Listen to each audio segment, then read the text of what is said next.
இது சென்னையின் மிக உயரமான கட்டிடம் எஸ்பிஆர் சிட்டி. பெரம்பூர் ஜமாலியாவுக்கு அருகில் இருக்கக்கூடிய இந்த இடத்துல முன்னாடி பிஎன்சி மில் இருந்தது.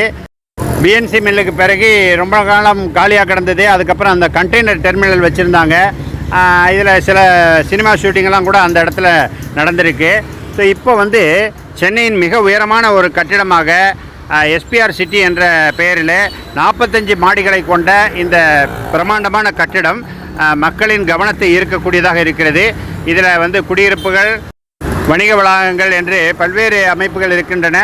இந்த இடம் சென்னையுடைய ஒரு முக்கியமான ஒரு பகுதியாக கருதப்படக்கூடிய அளவுக்கு முக்கியமான ஒரு இடமாக திகழ்கிறது என்றால் அது மிக அல்ல. இந்த எஸ்பிஆர் சிட்டி பற்றி ஏற்கனவே நம்ம ஒரு ஷார்ட்ஸ் போட்டிருக்கோம். அது பகல் நேரத்தில் எடுத்தது. அதை இதுவரையும் 1,49,000 பேருக்கு மேலே பார்த்துருக்காங்க. ஸோ இப்போ இரவு நேரத்தில் ஒளி வெள்ளத்தில் இந்த கட்டடம் ஜொலிப்பதை நம்ம இப்போ பார்க்க முடிகிறது. ஒரு காலத்தில் சென்னைன்னு சொன்னாவே அதை ஒரு உயரமான கட்டடமாக இருந்தது எல்ஐசி பில்டிங் மட்டும்தான்.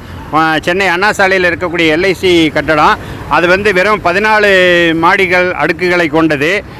அப்போ அதுதான் உயரமான கட்டடமாக இருந்தது. ஆனால் இப்போது 45 அடுக்குகளை கொண்ட இந்த கட்டிடம் சென்னையின் மிக உயரமான கட்டிடமாக பெயர் பெற்று விளங்குகிறது. ஏ அண்ட் பி என்ற 2 டவர்கள் 36 அடுக்குகளை கொண்டது. 144 மீட்டர் உயரமுடையது. ஹெச் பிளாக் மட்டும்தான் 45 அடுக்குகளை கொண்டு 172 மீட்டர் உயரமுடையது. 18 ஏக்கர் பரப்பளவில் அமைந்திருக்கக்கூடிய இந்த காம்ப்ளெக்ஸில் 684 அப்பார்ட்மெண்ட்ஸ் இருக்கிறது. 2, 3, 4 பெட்ரூம், ஹால், கிச்சன் கொண்ட மொத்தம் 684 அப்பார்ட்மெண்ட்ஸ் கொண்டது. இது போன்ற எண்ணற்ற சிறப்புகளை கொண்டது இந்த எஸ்பிஆர் சிட்டி.